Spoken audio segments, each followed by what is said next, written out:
तेजस्वी पर जेडीयू का बड़ा हमला। जेडीयू एमएलसी नीरज कुमार का बयान सामने आ गया है, जिन्होंने 15 साल बिहार को लूटा, वे आज विकास की बात कर रहे। तेजस्वी को सिर्फ परिवार की चिंता, परिवार की संपत्ति बढ़ाने में लगे हैं। नीतीश जी बिहार को आगे बढ़ा रहे हैं। तो बड़ी खबर आपको बता रहे हैं, बिहार के सियासी गलियारों से इस वक्त की बड़ी जानकारी आप तक पहुंचा रहे। जेडीयू एमएलसी नीरज कुमार की तरफ से तेजस्वी यादव पर बड़ा हमला बोला गया है। उन्होंने बड़ा बयान देते हुए कहा कि जिन्होंने 15 साल बिहार को लूटा, वे आज विकास की बात करते हैं। तेजस्वी को सिर्फ परिवार की चिंता है, परिवार की संपत्ति को बढ़ाने में वो लगे हुए हैं। हालांकि नीतीश कुमार की बात की जाए तो वो बिहार को आगे बढ़ा रहे हैं। क्या कुछ कहा है नीरज कुमार ने, सबसे पहले आपको वो बयान सुनवाते हैं। तेजस्वी यादव अपनी संपत्ति बढ़ाने में मसरूफ, दूसरी ओर माननीय नीतीश कुमार बिहार को आगे बढ़ाने में जुड़े हुए हैं। 15 साल तक लालू राबड़ी जी के परिवार ने बिहार के जर्रे जर्रे को लूट लिया, वो आज विकास की बात कर रहे हैं। नीतीश जी सेवा की राजनीति करते हैं और आप अपने परिवार की राजनीति करते हैं। वहीं सीतामढ़ी में बिहार कांग्रेस के अध्यक्ष अखिलेश प्रसाद सिंह ने कहा है कि आरजेडी का कांग्रेस से पुराना गठबंधन है और इस चुनाव में भी दोनों का गठबंधन अटूट रहेगा। उन्होंने नीतीश मंत्री मंडल के विस्तार पर भी तंज कसा है और कहा है कि नीतीश कुमार बीजेपी के हाथों कठपुतली बन चुके हैं। का ये हुआ है, उनके पार्टी को या उनके दूसरे गठबंधन दलों को कोई जगह नहीं मिली। भारतीय जनता पार्टी के माननीय प्रधानमंत्री जी भी भागलपुर में आके और उनका तारीफ करते हुए कहा, सो आपने सुना होगा। लेकिन जब मंत्रिमंडल का विस्तार हुआ तो केवल भारतीय जनता पार्टी के लोगों को जगह मिली और बाकी दलों को जगह उन्होंने नहीं दी। तो एक तरफ तो उनको शहंशाह बनाते हैं, दूसरी तरफ कठपुतली मुख्यमंत्री के रूप में केवल भारतीय जनता पार्टी के लोगों को मंत्रिपद में जगह। वहीं जेडीयू कोटे के मंत्री अशोक चौधरी ने यह दावा किया है कि बहुत ही जल्दी आरजेडी में भगदड़ मचने वाली है। ध्यान भटकाने के लिए तेजस्वी यादव निशांत को मोहरा बना रहे हैं। चुनावी साल में आरजेडी में टूट के दावे पर सियासी माहौल काफी गर्म है। बड़ा तोड़ फोड़ होने वाला है, लोग भागने वाले हैं।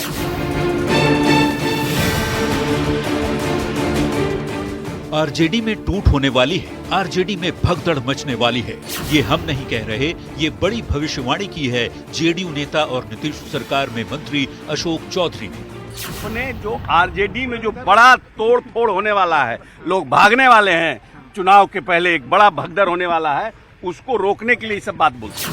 आरजेडी में टूट को लेकर दिए गए अशोक चौधरी के बयान ने बिहार की राजनीति को बेहद गरमा दिया है। शरद यादव जी का क्या हुआ, इसलिए आप लोग अपनी चिंता कीजिए।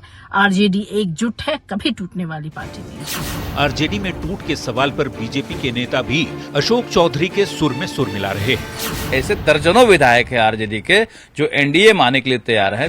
दूसरी ओर कांग्रेस विधायक अजीत शर्मा ने आरजेडी की जगह एनडीए में टूट की बात कहकर पलटवार किया है। माननीय मंत्री अशोक चौधरी जी, अब देखिए वक्त आने दीजिए। इस बार 2025 में कितने लोग जदयू और भाजपा से छोड़ के कांग्रेस पार्टी और महागठबंधन ज्वाइन करेंगे। दरअसल पिछले 2 दिन से तेजस्वी यादव बार बार दावा कर रहे हैं कि बीजेपी जेडीयू को तोड़ने के चक्कर में है और इसमें जेडीयू के कुछ नेता भी शामिल हैं। इसी बहाने तेजस्वी यादव ने नीतीश कुमार के बेटे निशांत को राजनीति में आने की सलाह भी दी, जिस पर पलटवार करते हुए अशोक चौधरी ने आरजेडी में भगदड़ की भविष्यवाणी कर डाली, जिसके बाद बिहार का राजनीतिक माहौल बेहद गर्मा गया है। न्यूज़ 18 के लिए पटना से आनंद अमृतराज और शैलेंद्र कुमार के साथ ब्यूरो रिपोर्ट। और इसी बीच राजधानी पटना से बड़ी खबर आ रही है, सौर ऊर्जा से किसानों को मिलेगी बिजली। नीतीश कुमार सरकार का मेगा प्लान, तीसरे चरण में 1200 मेगावाट सौर ऊर्जा का उत्पादन करेंगे फीडर। 3000 डेडिकेटेड कृषि फीडर में 2500 का निर्माण हो चुका है। 2,85,000 किसानों को जून तक इसका लाभ भी मिल जाएगा और अब तक 180 मेगावाट की सौर परियोजनाएं हो चुकी है स्थापित और अभी 3,970 करोड़ की सब्सिडी दे रही सरकार। तो पटना से बड़ी खबर, किसानों के लिए ये बहुत बड़ी जानकारी और बड़ी खुशखबरी है। जून तक आपको इसकी सुविधा दे दी जाएगी। 3,970 करोड़ की सब्सिडी फिलहाल सरकार दे रही है। तो पटना से ये बड़ी खबर, किसानों को अब सस्ती दर पर बिजली का सप्लाई बिहार सरकार करेगी। सौर ऊर्जा से बिजली का उत्पादन कराया जाएगा।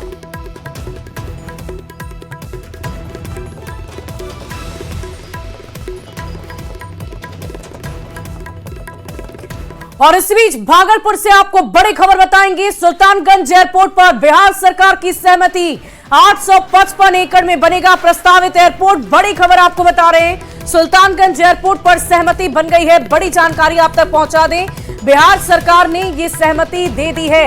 855 एकड़ में ये प्रस्तावित एयरपोर्ट बनाया जाएगा और बिहार सरकार ने केंद्र को इस बाबत पत्र भी लिखा है और उससे बिहार के पूर्वी हिस्से के विकास को बल मिलेगा। तो ये प्रस्तावित एयरपोर्ट, लंबे वक्त से भागलपुर वासियों को इसका इंतजार है और आखिरकार इस प्रस्तावित एयरपोर्ट पर भी मुहर लग गई है। और आपको बता दें कि बिहार सरकार की सहमति इस पर बन चुकी है। सुल्तानगंज एयरपोर्ट पर बिहार सरकार की सहमति हो गई है। 855 एकड़ में ये प्रस्तावित एयरपोर्ट बनेगा और बिहार सरकार ने केंद्र को इस बाबत पत्र भी लिख दिया है और उससे बिहार के पूर्वी हिस्से के विकास को काफी बल मिलेगा, काफी सहयोग मिलेगा।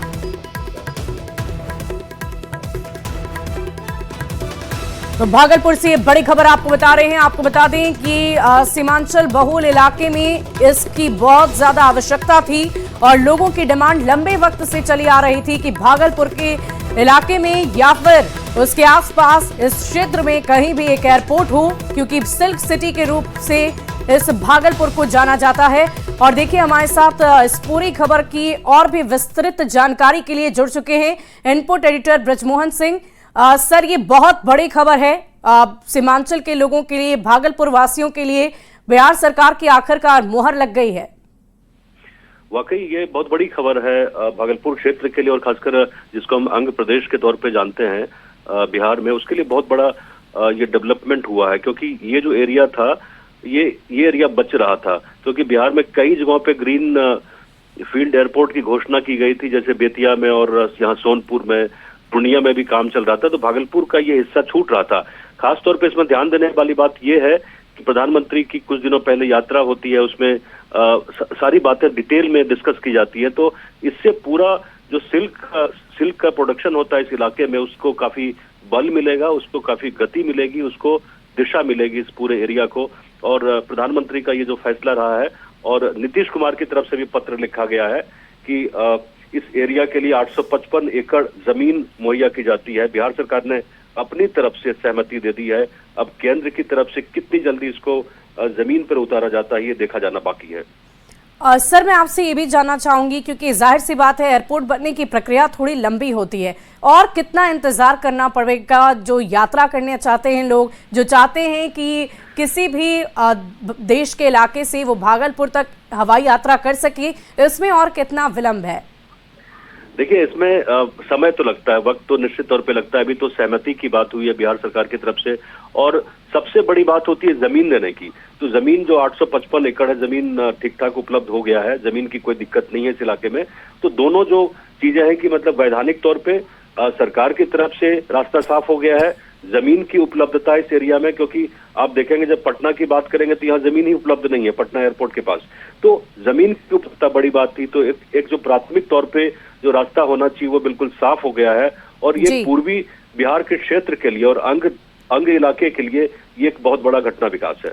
वाकई बहुत बहुत शुक्रिया सर आपका हमारे साथ जुड़ने के लिए। तो ये बड़ी खबर अपने दर्शकों तो एक बार फिर से पहुंचा दें, पूर्वी बिहार के विकास को इससे काफी बल मिलेगा। भागलपुर में प्रस्तावित एयरपोर्ट को लेकर बिहार सरकार की तरफ से मुहर लगा दी जा चुकी है। बढ़ते आगे, विधानसभा चुनाव के पहले बिहार में राजनीतिक दलों ने अपना अपना शक्ति प्रदर्शन शुरू कर दिया है। हिंदुस्तानी आवाम मोर्चा के बाद अब सीपीआईएमएल ने भी विधानसभा चुनाव के पहले पटना के गांधी मैदान में आज रैली की है और इस रैली का नाम दिया गया है बदलो बिहार महाजुटान। इस रैली में पार्टी के सभी नेता शामिल होंगे। विधानसभा चुनाव के पहले सभी राजनीतिक दलों ने अपनी शक्ति का प्रदर्शन करना शुरू कर दिया है। जीतन राम मांझी की हिंदुस्तानी आवाम मोर्चा सेकुलर पार्टी के बाद अब भाकपा माले ने भी पटना में आज अपना शक्ति प्रदर्शन करने का फैसला लिया है और यह तस्वीर हम आपको दिखा रहे हैं पटना के ऐतिहासिक गांधी मैदान की, जहां पर भाकपा माले के आह्वान पर आज बदलो बिहार महाजुटान कार्यक्रम का आयोजन किया गया है और भाकपा माले के तमाम नेता इस कार्यक्रम में मौजूद रहेंगे। और तस्वीरों में देखिए किस कदर भाकपा माले के कार्यकर्ताओं और उनके समर्थकों की भीड़ ऐतिहासिक गांधी मैदान में जुटी हुई है। क्या है कि गरीब हम हैं, मर रहे हैं खाने पीने बिना, ना बिजली माफ होता है, ना पानी का माफ होता है, खेती में कभी आता है कभी नहीं आता है, घर रोज भी चढ़ जाते हैं। तो भाकपा माले से उम्मीद है आप लोग? हाँ, भाजपा मालों के सहारा लिए हैं हम। उम्मीद है कि आपकी समस्या का समाधान होगा। तो समाधान करे तब तो हम समाधान के लिए आए हैं ना। क्या नाम है आपका? जुगल किशोर बैठा। जुगल किशोर बैठा जी हैं और काफी संख्या में जो महिलाएं हैं वो भी यहाँ पर पहुंची हुई हैं। एक और कार्यकर्ता जो हैं, आप कहाँ से आई हैं? कहाँ से आई हैं बताइए? इटवा से। जी? इटवा से। इटवा कौन जिला? औरंगाबाद। औरंगाबाद से। क्या संदेश लेकर आई हैं? बताइए क्यों आई हैं यहाँ, आने का मकसद क्या है? बिजली बिल माफ करने के लिए आए हैं। बिजली बिल? जी, बिजली बिल से परेशान हैं आप? परेशान हैं। अफसरशाही चरम पर है, पब्लिक कहीं कोई सुनवाई नहीं है, सभी जगह घूसखोरी है। तो आपको लगता है कि भाकपा माले जो है आपकी समस्या दूर करेगी? जी हाँ, 100%। 50-50 गोली, बिहार शरीफ हथियार, बदमाश को 47 हथियार, जंगल राज बना दिया है, रोड पर चलने लायक नहीं है। अभी जो है नीतीश चाहते हैं ये समस्या का समाधान हो। हम चाहते हैं अभी जो है नीतीश के सरकार में पुलिस वाला ने क्रिमिनल की रोल खेल रहे हैं। आज भाकपा माले किस तरीके से विधानसभा चुनाव के पहले अपना शक्ति प्रदर्शन कर यह एहसास जताने की कोशिश करता है कि बिहार में भाकपा माले 2025 के विधानसभा चुनाव में अहम रोल अदा करेगा। कैमरा पर्सन मनीष जुनेजा के साथ संजय कुमार, न्यूज 18 पटना। और इस बीच दानापुर से आपको बड़ी खबर बताएंगे। मेड हत्याकांड में बड़ा खुलासा हुआ। एक आईएएस के रिश्तेदार का नाम सामने आ रहा है। मेड गुड़िया देवी की हत्या हो गई थी। हत्याकांड का मास्टरमाइंड है विवेक और सुपारी किलर विक्की गिरफ्तार हो गया है। हत्या के लिए 5 लाख रुपए की सुपारी दी गई थी। अधिकारी का नाम लेने से पुलिस बच रही है। बड़ी खबर आपको बता रहे हैं, दानापुर से एक आईएएस के रिश्तेदार का नाम भी इस पूरे मामले में शामिल हुआ है और फिलहाल पुलिस सघनता से जांच पड़ताल कर रही है। 2 आरोपियों की गिरफ्तारी भी की जा चुकी है। 5 लाख रुपए सुपारी देकर इस मेड की हत्या कराई गई थी। इनकी जो मामी की संदिग्ध अवस्था में जो मौत हुई थी, तो उसमें लगता था इनको आज भी कि उसमें इस महिला का जो मृतका गुड़िया देवी है उनका हाथ है।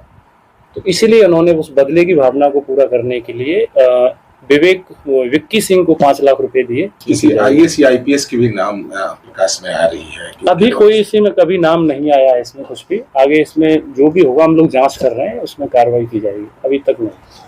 और इसी बीच गोपालगंज से आपको बड़ी खबर बताएं। मीरगंज थाना क्षेत्र के वार्ड संख्या 15 में तिलक समारोह के दौरान गाड़ी पार्किंग को लेकर जमकर फायरिंग हुई है। फायरिंग में एक शख्स को 2 गोली लगी है, जिससे बेहतर इलाज के लिए सदर अस्पताल से मेडिकल कॉलेज रेफर किया गया है। घायल युवक का नाम दिग्विजय सिंह बताया जा रहा है। चेहरे पर गोली लगने के कारण उसकी हालत काफी गंभीर है। पुलिस ने 3 खोखा और कारतूस भी बरामद कर लिया है। गोपालगंज में तिलक समारोह के दौरान गाड़ी पार्किंग को लेकर जमकर विवाद हुआ और इस विवाद में कई राउंड फायरिंग की गई है। फायरिंग के दौरान एक शख्स को गोली लगी है, जिसे इलाज के लिए सदर अस्पताल के इमरजेंसी वार्ड में भर्ती कराया गया है, लेकिन यहां डॉक्टर ने उसकी हालत बेहद गंभीर बताते हुए बेहतर इलाज के लिए मेडिकल कॉलेज रेफर कर दिया है। ये घटना मीरगंज थाना क्षेत्र के वार्ड नंबर 15 तुरहा टोली की बताई जा रही है।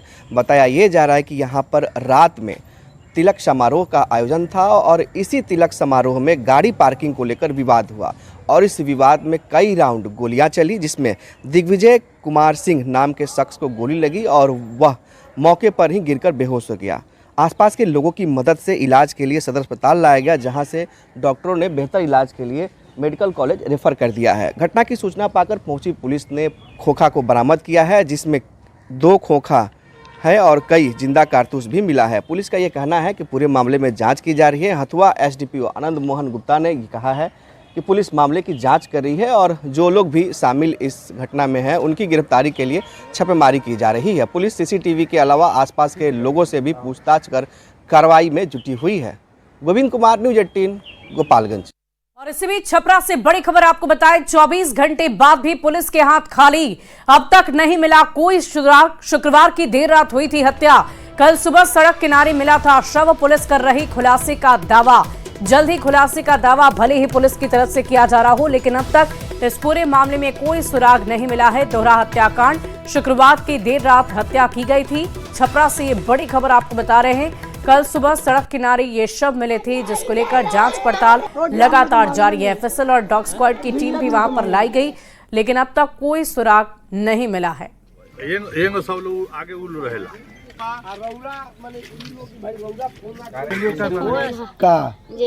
नाम कहा कनी सलमा बीबी, आपको लड़के के नाम कहा कनी अशरफ अली, तो कहतर हत्या हो गई बा, तो हम रोए लगनी है। यहाँ कैसे पहुँचे ये जांच का विषय है। हम लोग हर बिंदु पर तहकीकात कर रहे हैं और एफएसएल की टीम भी मौजूद है, डॉग स्क्वाड को भी बुलाया गया है और आसपास घटनास्थल का मुआयना मेरे द्वारा भी किया गया है, एसडीपीओ साहब के द्वारा भी किया गया है। वहीं आरा के शाहपुर प्रखंड में गंगा नदी के तटवर्ती इलाके में प्राकृतिक गैस और पेट्रोलियम उत्पाद की खोज के लिए खुदाई लगातार जारी है।